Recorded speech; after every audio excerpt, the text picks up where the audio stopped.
This is the Morning Swim Show for Wednesday, November 18th, 2009. I'm your host, Peter Bush. Today on the show, our set of the week, courtesy of one of Australia's top coaches.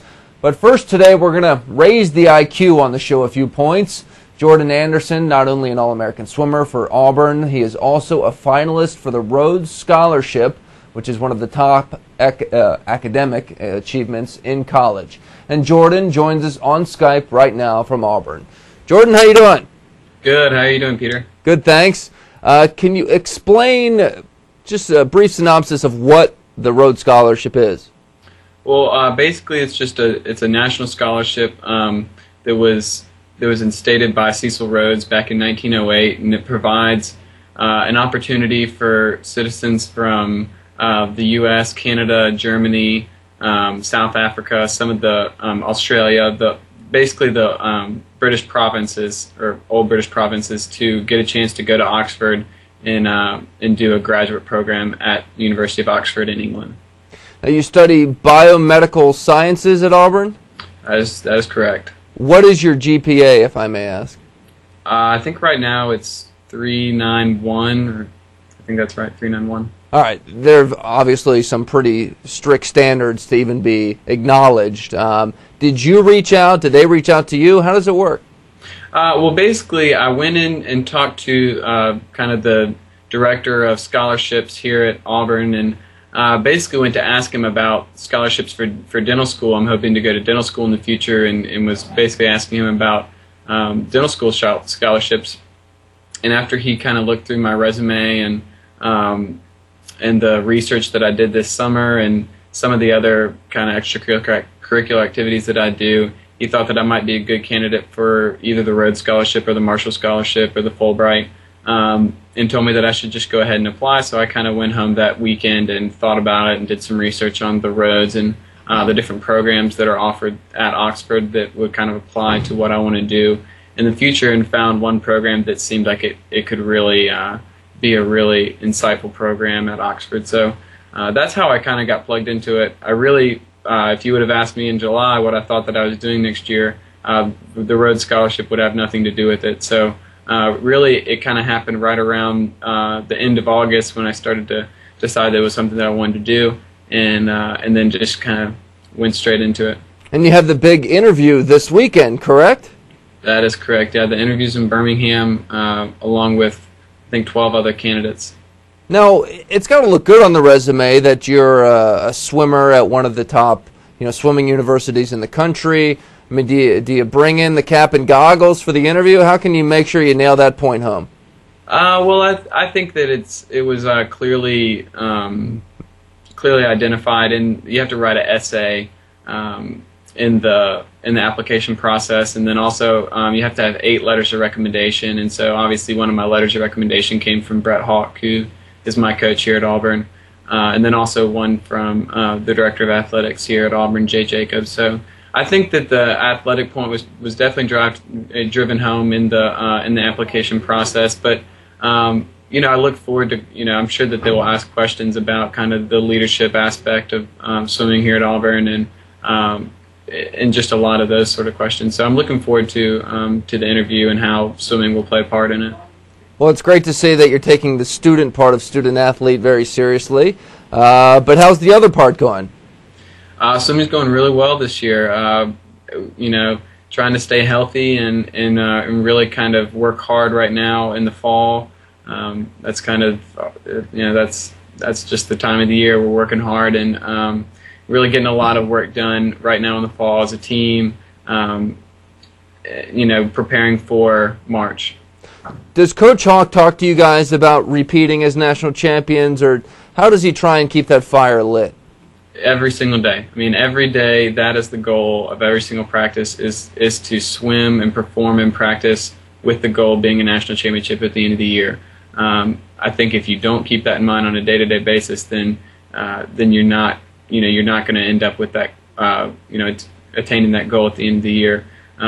We have sets every single week where there's some sort of NCAA style aspect to the practice, whether it's some sort of racing or the way that the practice is set up. There's going to be some sort of NCAA aspect to one or two practices a week. Well, Jordan, thank you so much for coming on the show. We wish you the best of luck, not only with the season, but of course with the interview this weekend. And that'd be awesome. If you get it, we'll have to do an interview from Oxford next year. Absolutely. Thank you so much, Peter. All right, that's Jordan Anderson joining us on the show, and we will be right back with the set of the week.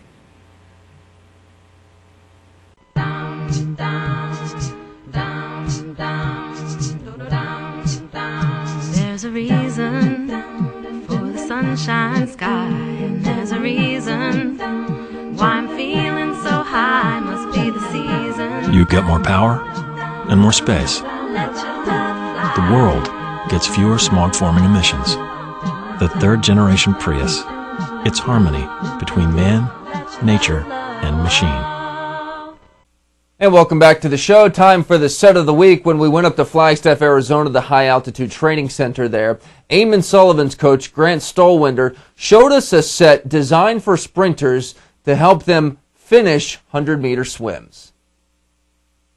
This is a set that we use. It's a back-end speed set that we use for our 100 freestyle. So it's just a little bit of a test set, and the set is, it's like a question mark. So that's the test. That's the challenge part.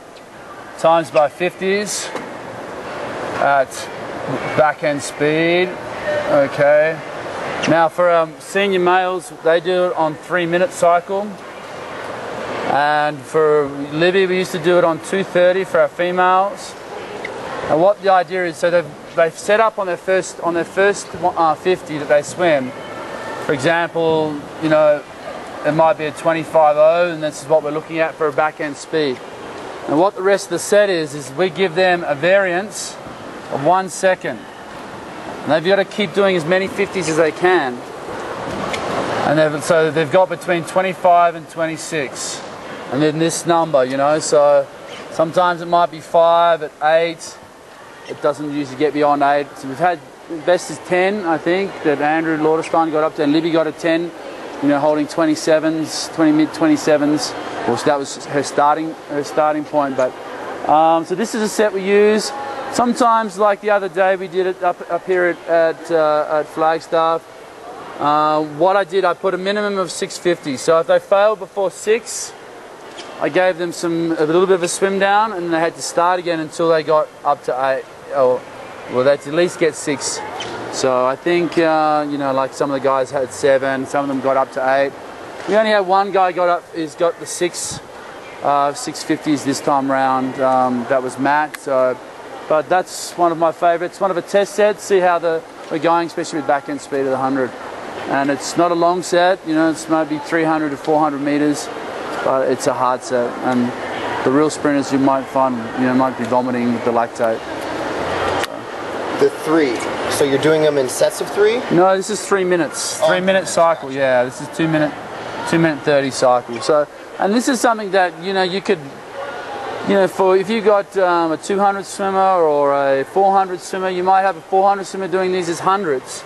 You're going to play with the cycle. You're going to bring that. You're going to change that. It's just a challenge set, and swimmers love challenges, and they love, it makes it more interesting. It's really hard, but they love being challenged. So this is a set that any coach can manipulate, and you just got to look at your cycles and but the main thing is that it's race-specific speeds, and and it's up to you. Age groupers, you might do it different. You might come down to a 2-minute or a 1-minute 30 cycle. It's just, you got to play with it, but it's a good format and a good base to experiment and come up with your set that works on those principles. Great stuff. And that's it for the show today. Tomorrow on the show, we are scheduled to have Matt Grievers on, so look forward to that. Until then, I'm Peter Bush, reminding you to keep your head down at the finish.